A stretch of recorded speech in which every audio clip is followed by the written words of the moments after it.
I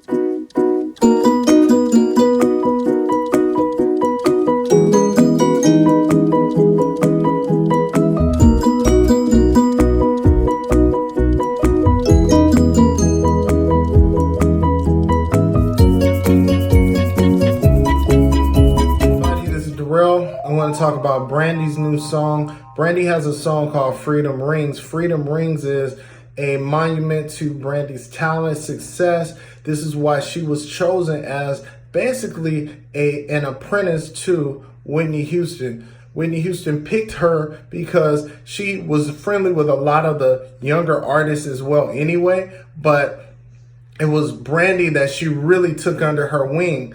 Brandy is the embodiment of the vocal Bible. Her voice is just amazing. It's more dimensions to her voice than we even know. Every time she comes out with a new song, she pushes it further, and she's able to do so much with her voice, having this raspy, soft, airy voice, as well as this heavy low tone, as well as the high notes she can hit. But it's really what Brandy's bread and butter has always been, the runs. She can run like nobody can. I mean, she has a way of expressing herself through her vocals, but it's the way she can stretch words out and run like crazy within a single word. So it allows her to have a lot of vocal dynamics, and she's gotten better. I mean, but I can't say that she was the same. She was different on other tracks like Magic. She released the Coldplay remake, and Magic, she's more subdued, but her runs and her vocal styling was very complicated within that, because it's hard for her to just sing a regular song. She has to dissect it and chop it up, and that's been her thing. But now with Freedom Rings, it's more like a liberation that she's been going through. If you listen to the words of the song, they're very uplifting towards her journey and her experience, her issues with her record company and the past. LaShawn Daniels was a part of the creation of this song. If you don't know, LaShawn Daniels was a 41-year-old producer that just passed away in a car accident. He had 3 kids. He was married, and he's worked with a lot of the biggest R&B the stars that are out. And you might have seen him on Tamar and Vince. You know, he was very funny. Like, he could have did comedy to me, and it was sad that he passed away. But he left his mark on people like Brandy. She shouted him out in the song as well. But I do want to get to the word higher ground. When she sang higher ground, she ran in a way that I have not heard in a long time. And it was it's like she did Dominique Dawes on that ass, like back, forth, flips, up and down, all of that. It's like, what was she doing? Like, wasn't she crazy? But she did it. She did it like a master is supposed to do. She did it.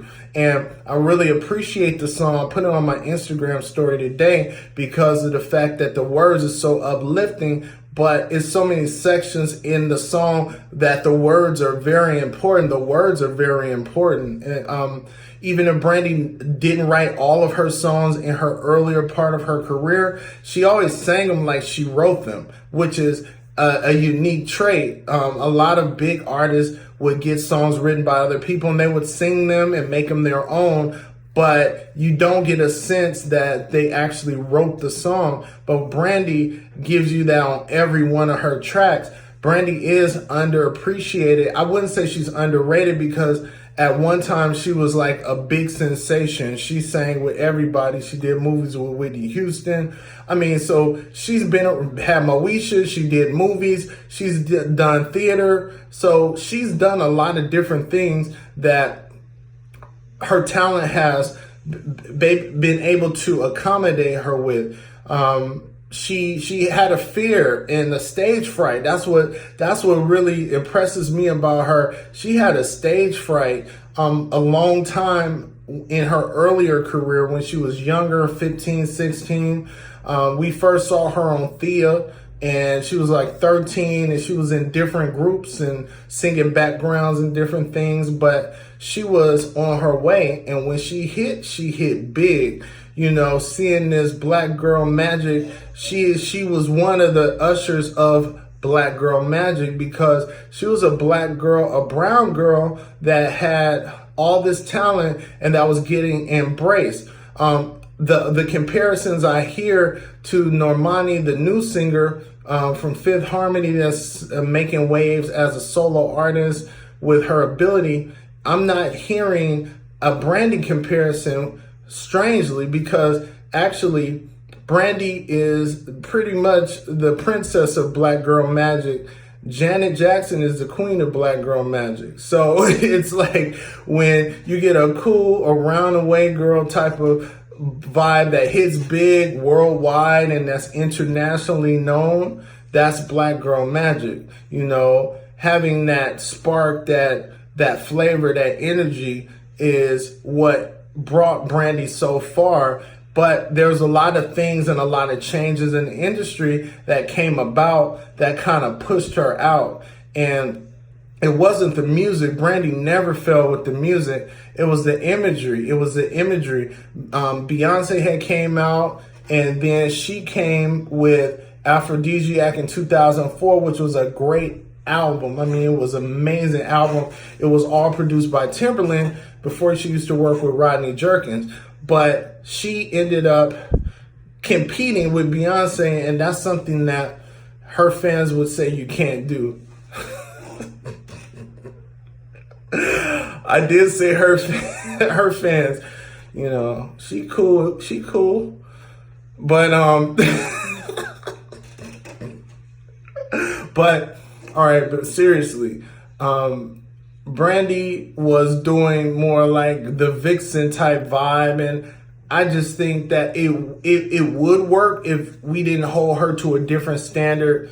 She was the America's sweetheart, and then certain things happened that made her not look like she was the America's sweetheart, and that kind of brought her down. But she kept working. She's recently was on Star, that got canceled off of the Jussie Smollett situation. Let's keep it real. He got all them shows canceled. I mean, really, that's what it was all about.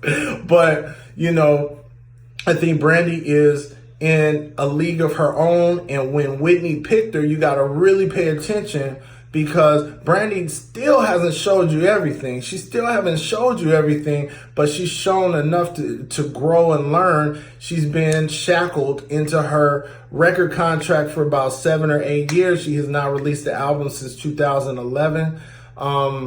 But she's seemingly getting ready to release. So I don't know if this is the first single. If it is, it's great. But if it's not, I believe it's a strong album song, and it's an anthem more so of her coming back and showing her vocals again and letting everybody, you know, feel her new vibe and music. I'm still not giving up on a Brandy and Monica duet album. So Monica, just be nice and make this happen. Just be nice, Monica. Be nice.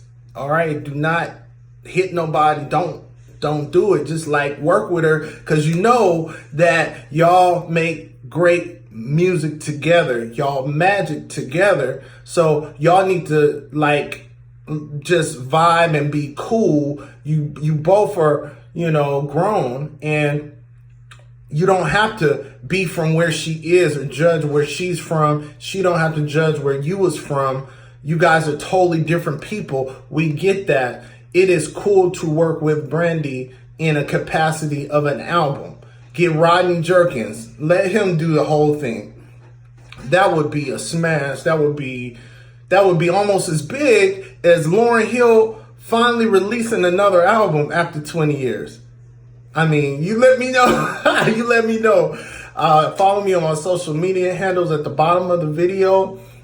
My name is Darrell. I have a book coming out called The Brown Paper Bag Boys and the Colorism Experiment. You will love it and enjoy it. Go to my website, scareofthelight.com. I also have another book called Scare the Light, The Dream Memoirs of Russell Banks.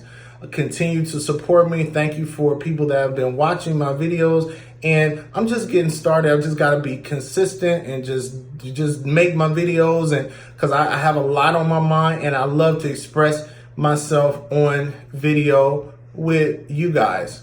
All right, I will talk to you later. See you in the next video. Peace.